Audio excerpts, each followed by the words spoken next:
একের পর এক কর্মসূচি ঘোষণা করছে বৈষম্য বিরোধী ছাত্র আন্দোলন। এরই অংশ হিসেবে তারা ইতোমধ্যে ৩ আগস্ট সারা দেশে বিক্ষোভ ও ৪ আগস্ট থেকে সর্বাত্মক অসহযোগ কর্মসূচি ঘোষণা করেছে। আর এই অসহযোগ আন্দোলন সফল করতে এবার ছাত্র জনতার প্রতি জরুরি ও জনগুরুত্বপূর্ণ কিছু নির্দেশনাও দিয়েছে কোটা আন্দোলনকারীরা। বিস্তারিত শেখ ফরিদের রিপোর্টে। দেশ জুড়ে বিক্ষোভ কর্মসূচি পালন করছে বৈষম্য বিরোধী ছাত্র আন্দোলন। কর্মসূচিতে যোগ দিতে দলে দলে শিক্ষার্থীরা এসে রাজধানীর বিভিন্ন সড়কে অবস্থান নিচ্ছে।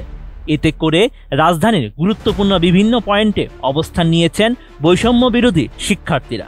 বন্ধ করে দেওয়া হয়েছে যান চলাচল। এদিকে চলমান আন্দোলন সফল করতে ছাত্র জনতার প্রতি বেশ কিছু জরুরি নির্দেশনা দিয়েছেন বৈষম্য বিরোধী ছাত্র আন্দোলনের অন্যতম সমন্বয়ক আসিফ মাহমুদ।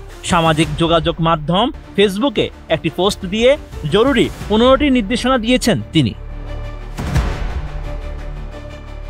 নির্দেশনাগুলো হলো: কেউ কোনো ধরনের ট্যাক্স প্রদান করবেন না, বিদ্যুৎ বিল, গ্যাস বিল, পানির বিল সহ কোনো ধরনের বিল পরিশোধ করবেন না।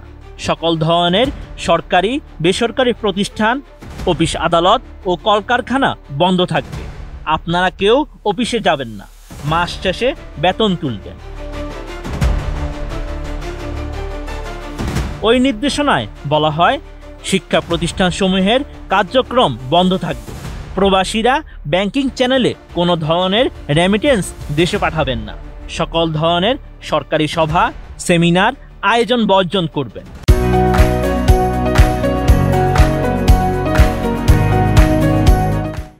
বন্দরের কর্মীরা কাজে যোগ দিবেন না, কোনো ধরনের পণ্য খালাস করবেন না। নির্দেশনায় আরও বলা হয়, দেশের কোনো কলকারখানা চলবে না, গার্মেন্টস কর্মী ভাই বোনেরা কাজে যাবেন না, গণপরিবহন বন্ধ থাকবে, শ্রমিকরা কেউ কাজে যাবেন না।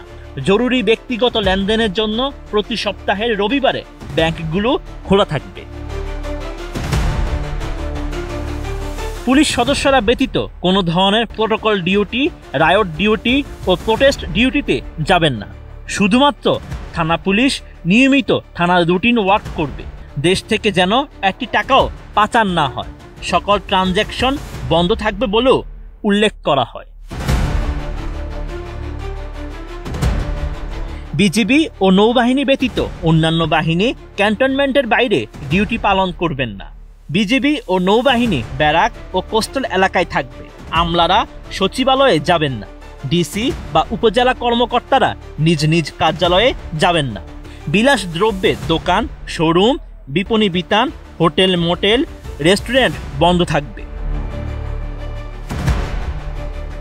এছাড়া হাসপাতাল, ফার্মেসি, জরুরি পরিবহন সেবা যেমন ঔষধ ও চিকিৎসা সরঞ্জাম পরিবহন, অ্যাম্বুলেন্স সেবা, ফায়ার সার্ভিস, গণমাধ্যম, নিত্য প্রয়োজনীয় দ্রব্য পরিবহন, জরুরি ইন্টারনেট সেবা, জরুরি ত্রাণ সহায়তা এবং এই খাতে কর্তব্যরত কর্মকর্তা কর্মচারী পরিবহন সেবা চালু থাকবে। নিত্য প্রয়োজনীয় দ্রব্যের দোকানপাট বেলা 11টা থেকে 1টা পর্যন্ত খোলা থাকবে বলেও ওই নির্দেশনায় বলা হয়।